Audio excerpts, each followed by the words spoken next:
There's a few postures in the form that have a little bit more intricacy to them. So one of them is snake creeps down. So for snake creeps down, we begin in a bow and arrow stance.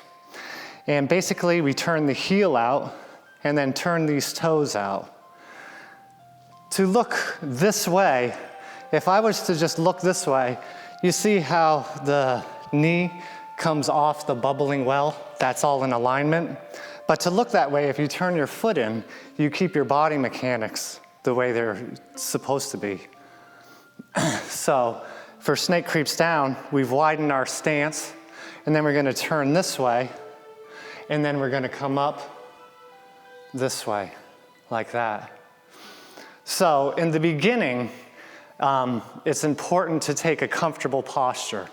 So let's say snake creeps down, for instance, where you just widen your stance a little bit, turn this foot in, and then come back out. That is correct. But what is also correct is using the lower stances, right?